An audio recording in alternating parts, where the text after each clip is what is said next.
अस्सलाम वालेकुम व्यूअर्स। आज तक कुछ मिस्ट्रीज अनसॉल्व भी हैं जिनको कोई सुलझा नहीं पाया। कुछ केसेस ऐसे हैं जो समझ से बाहर हैं कि आखिर क्यों ना सुलझ पाए या उनका कोई सुराग क्यों ना मिल पाया। वैसे ही बात करते हैं आज हम उन वाकयात यानी इंसिडेंट्स के ऊपर। सन 1888 में लंदन के व्हाइट चैपल हाउस में अगस्त से नवंबर तक 5 औरतों को कत्ल किया जाता है और इन 5 का एक ही तरह से कत्ल होता है।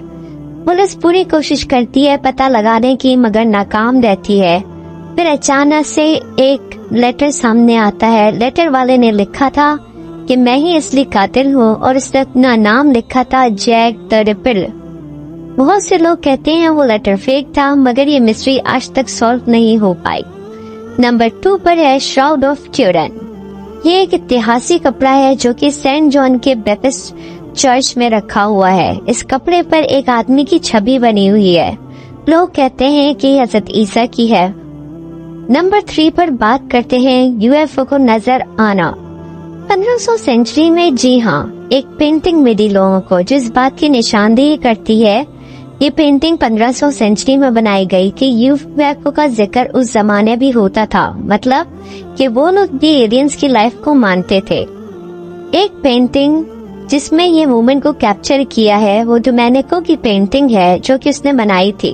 उसमें साफ साफ नजर आ रहा है कि एक यूएफओ यानी एक स्पेसशिप नजर आ रही है जिसको एक आदमी पीछे खड़ा हुआ देख रहा है और उस पेंटिंग में खुद इस चीज को वाज़ेह दिखाया गया है कि स्पेसशिप एलियंस ये सब होते हैं मौजूद। अब नंबर 4 पे बात करते हैं जॉन एफ कैनेडी की। ये तो आप जानते हैं कि ये अमेरिका के सबसे चहेते प्रेसिडेंट्स में से एक थे। 22 नवंबर 1963 को इनको पब्लिकली असैसिनेट कर दिया गया था।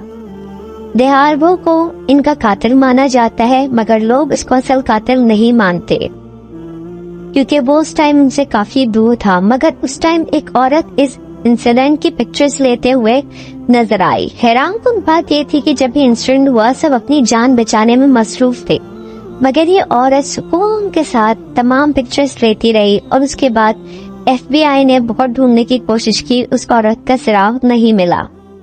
अब बात करते हैं 5 जन 1959 की। एमिलिया एक फीमेल पायलट थी। उन्होंने पैसिफिक ओशन पे अकेले जहाज चलाया। जब ये अकेले वर्ल्ड टूर पर निकली तो इनका जहाज एकदम गायब हो गया। उसके बाद ये किसी को ना मिली ना इनका जहाज मिला। अब बात करते हैं हड़प्पा और मोहनजोदड़ो की जिसके दरियाफ्त 1920 में हुई थी। ये एक पहेली है।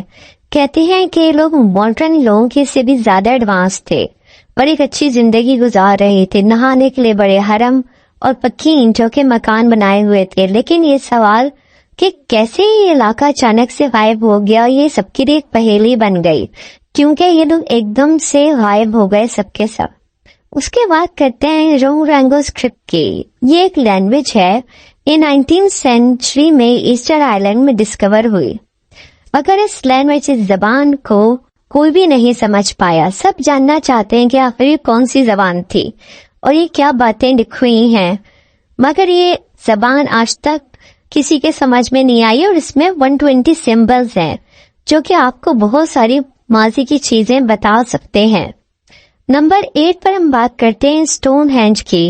ये इंग्लैंड में वाक़या है। उस जमाने में इस पत्थरों 5000 साल पहले इन पत्थरों को कैसे लगाया गया होगा ये सोचने की बात है। और उसके बाद हम बात करते हैं 1763 में ये स्टैफर्ड्स के नाम से बनाई गई एक मूर्ति जैसी पेंटिंग। इसके नीचे एक कोड लिखा है जो कि कहते हैं कि कई खजानों तक ये पहुंचा देगा। और आखिर में हम बात करते हैं नीमापुरी की। ये एक रेगिस्तान है। इसमें अजीबो गरीब सी लाइंस बनी हुए हैं। इन्हें नास्का लाइंस भी कहा जाता है। ये लाइंस कई तरह की चीजों को बनाती हैं लेकिन इतनी बड़ी लाइंस को देखने के लिए आपको एयरप्लेन का इस्तेमाल करना पड़ेगा। आखिर उस जमाने में लाइंस बनाई गई कैसे होंगी। अगर मेरी वीडियो पसंद आई हो तो मेरी वीडियो को लाइक कर दीजिएगा। अपना बहुत ख्याल रखिएगा।